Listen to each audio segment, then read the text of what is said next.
Welcome to Comical Recovery. I am your host with the most trauma, comedian Jessica Byrne, creator of the upcoming cartoon Bud Ease, winner of multiple East Coast comedy contests, and 35 consecutive years of life experience in the School of Hard Knocks. Subscribe, hit the like button for recognition. Tell all your friends about your new addiction, because sharing is caring.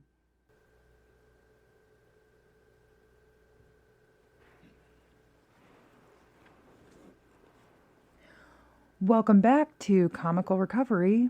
We are continuing the topic of boundaries. We're still in the book Boundaries: When to Say Yes, When to Say No, to Take Control of Your Life by Dr. Henry Cloud and Dr. John Townsend. I'll go ahead and put the book in the comments or description, and I'll post the book on my Instagram and Facebook page. I think I actually showed it on the Facebook account already, but I'll go ahead and continue to post what the book looks like so that if you want to pick it up yourself, you're more than welcome to. I'm just doing a little recap of the first chapter, and I'm going to start with what's within my boundaries. I just went through and highlighted some of the meat and potatoes. But in this particular section of the book, it's talking about the Good Samaritan. And it's a story that is in the Bible where this person finds a man who's injured.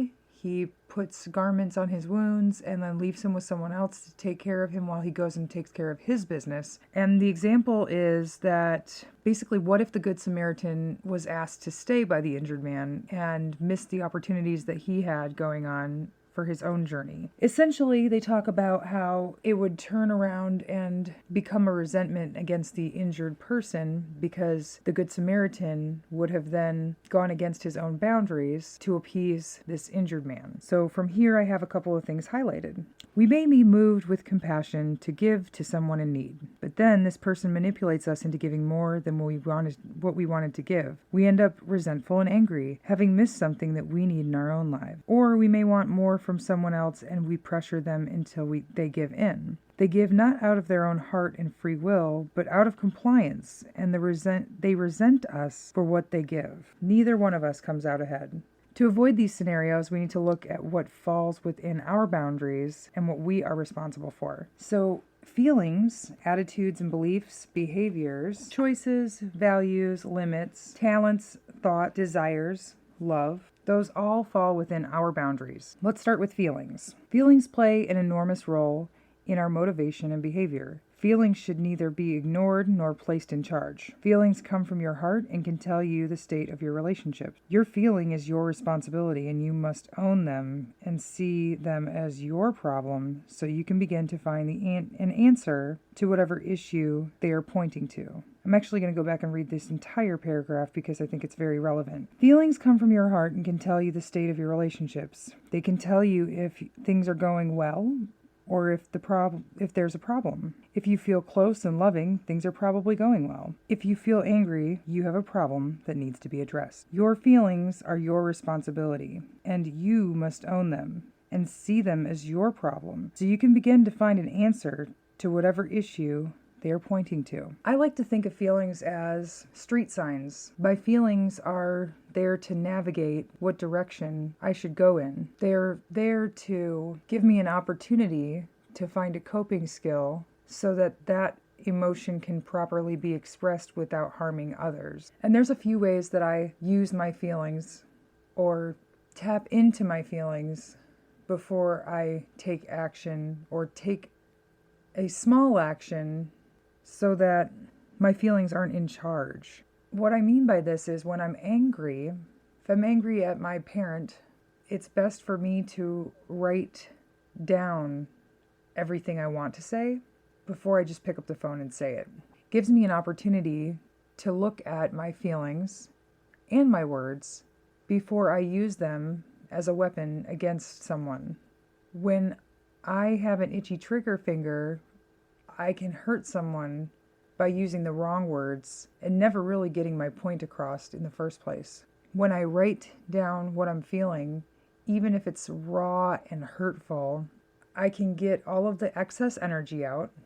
And then from there, highlight and pick out those pieces that are actually relevant that need to be talked about and find a better way of saying what I need to say. There's a mantra that I really like, and it says, say what you mean what you say, but don't say it mean. So I try really hard to use that mantra as an action. The other thing, or the other two activities that I go to in any kind of emotion, whether it's anger, sadness, joy, maybe. Joy is pretty easy to express, but that can also be overwhelming for people, depending on where they're at. And it could crush your joy if you give it to the wrong person. So the other two outlets I have are painting or some kind of art, and movement, whether it be dance or a walk.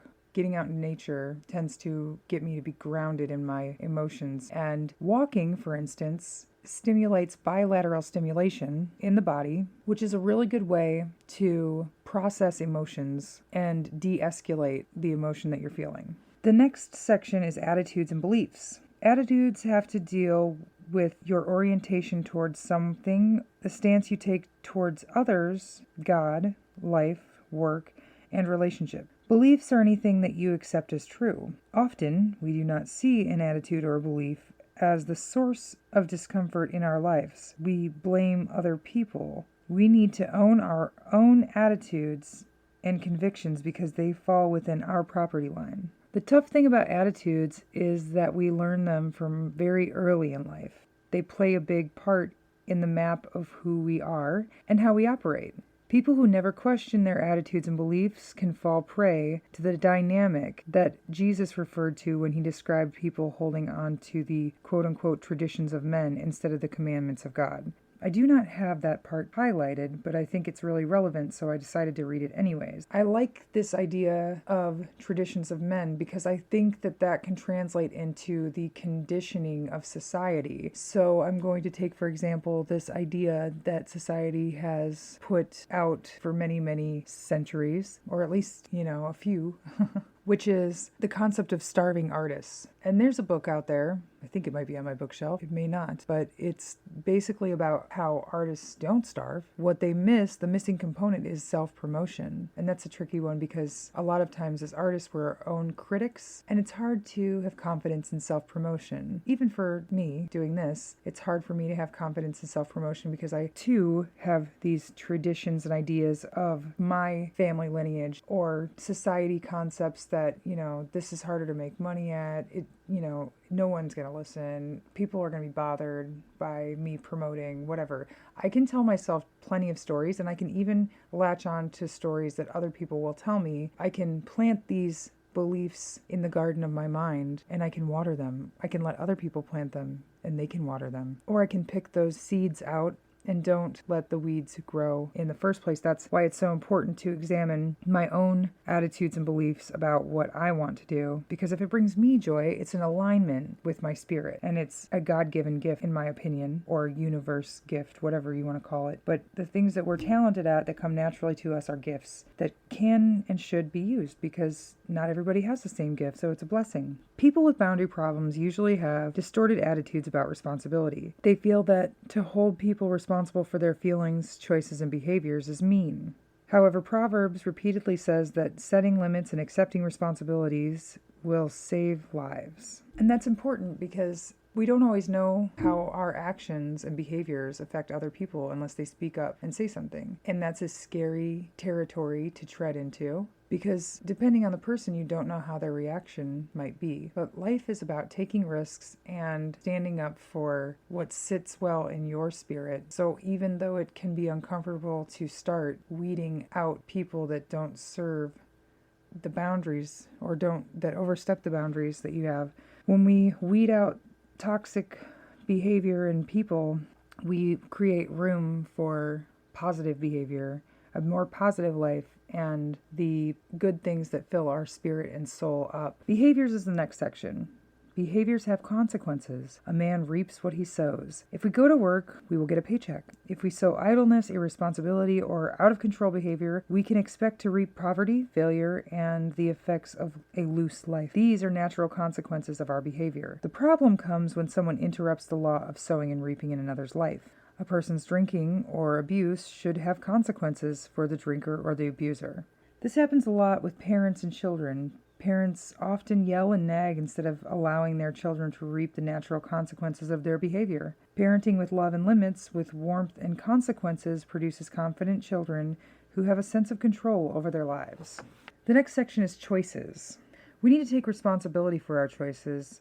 This leads to the fruit of self-control. A common boundary problem is disowning our choices and trying to lay the responsibility for them on someone else. Making decisions based on others' approval or on guilt breeds resentment. We've been so trained by others on what we should do that we think we are being loving when we do things out of compulsion. And what we're really doing is being completely unloving to ourselves and then building resentments because people are walking all over us when we are trying to people please out of a fear of rejection. But if we're going to be rejected for behavior that is against our own needs, what we don't end up realizing is that we end up rejecting ourselves, having low self-esteem and self-resentment. And I don't know about you, but I live with myself every day. So the only relationship that matters is the one within me. It has to matter first, because if I treat me badly, I am guaranteed to treat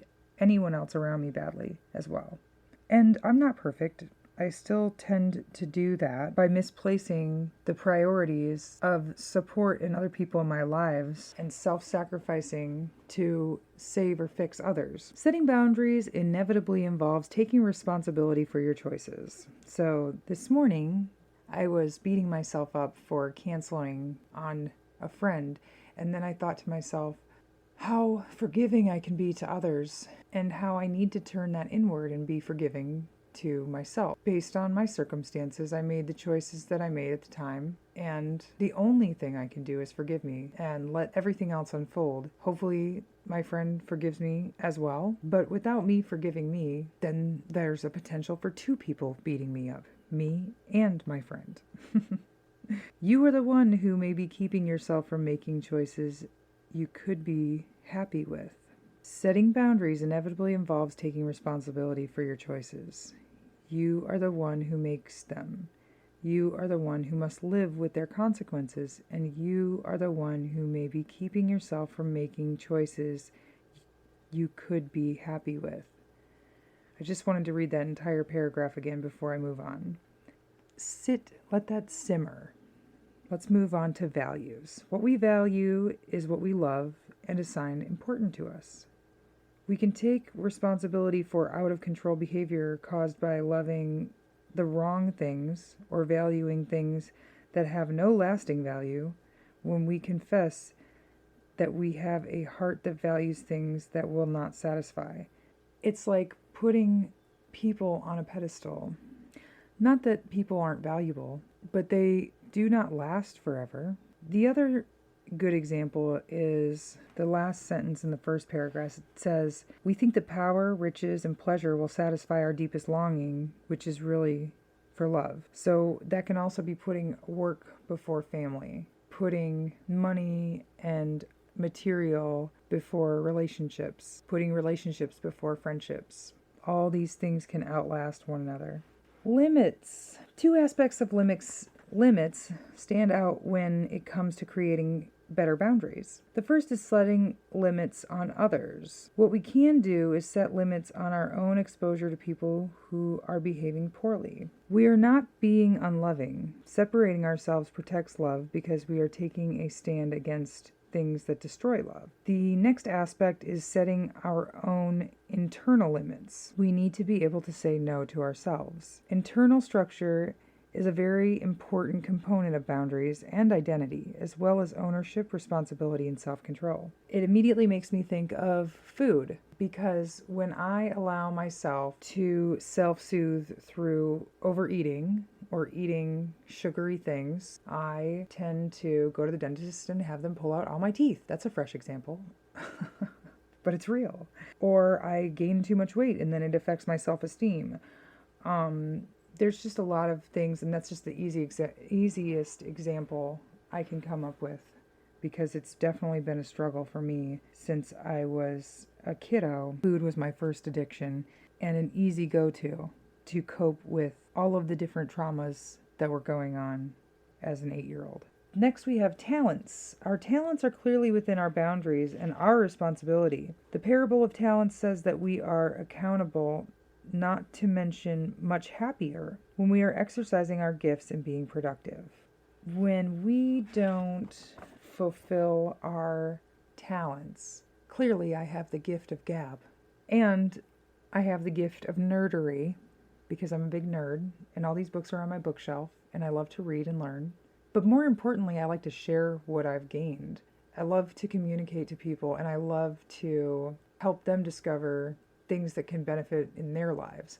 So since my talent and gift is to research and put into action things that I learn, putting it out here is a good use of those gifts and talents, because I'm not just finding someone who I think needs to change their lives and pressing that on to them as their responsibility. That is overstepping my boundaries. And we go right into that for here. Thoughts is the next portion. Establishing boundaries in thinking involves 3 things.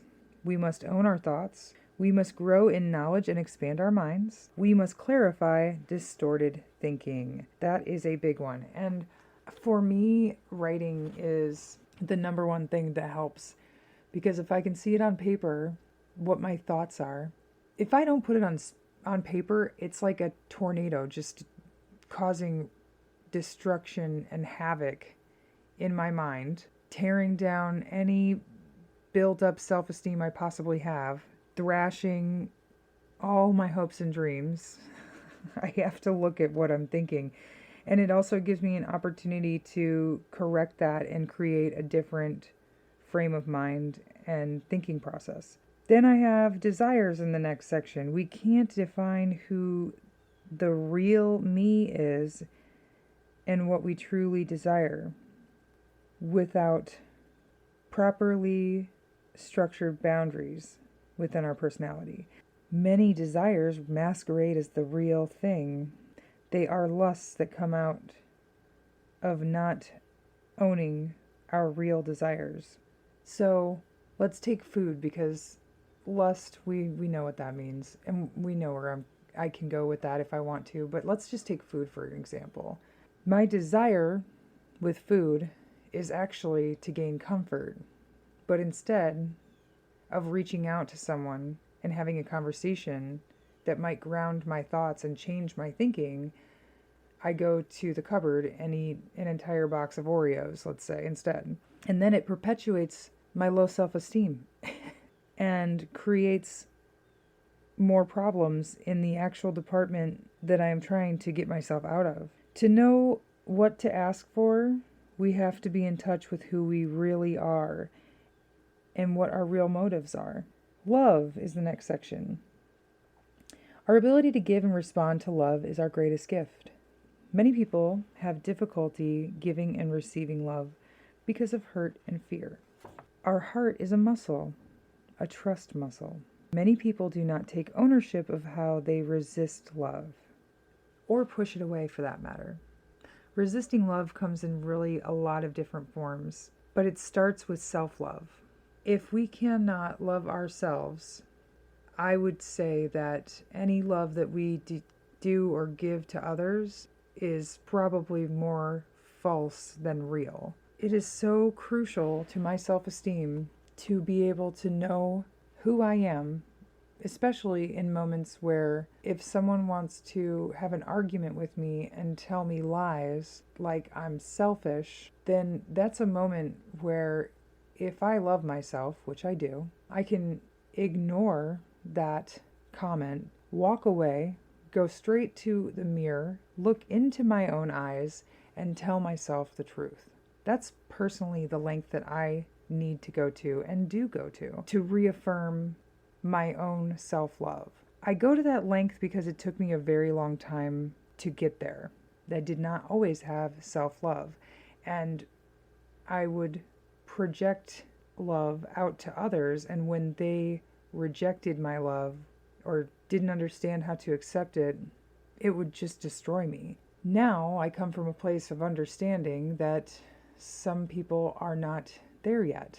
They are not capable, whether it be in that moment or just in that period of their lives, to accept love. Sometimes there are moments that I'm not willing to accept love.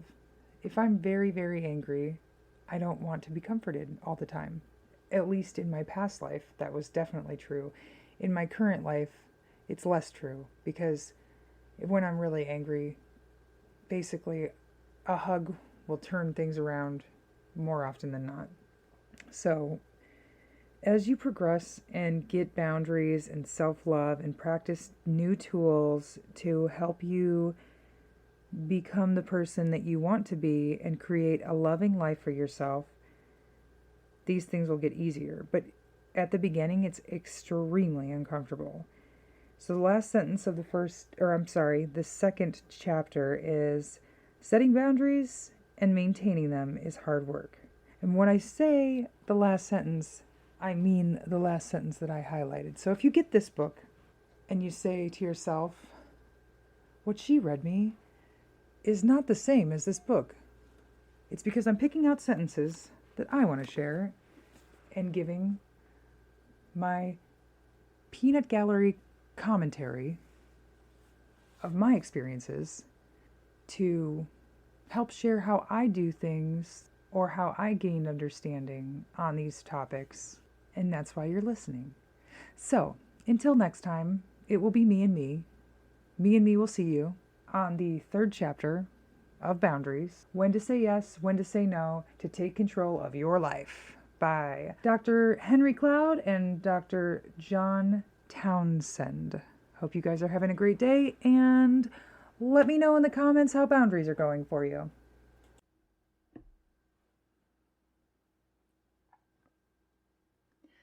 Thanks for joining us on another episode of Comical Recovery. Recovery comes in layers, and laughter is the best medicine. I am your wellness coach, yogi, and comedian here to tickle your funny bone all the way to recovery. So if you're like old me, don't keep everything inside your head like a destructive, swirling tornado wreaking havoc into your future. Let's vomit it out together in one big, beautiful trauma-bonded relationship of healing, sharing our experience, strength, and hope. Thank you for listening, sharing, subscribing, and passing me around like your favorite doobie. See you next time for more Comical Recovery with your friend and host, comedian Jessica Byrne.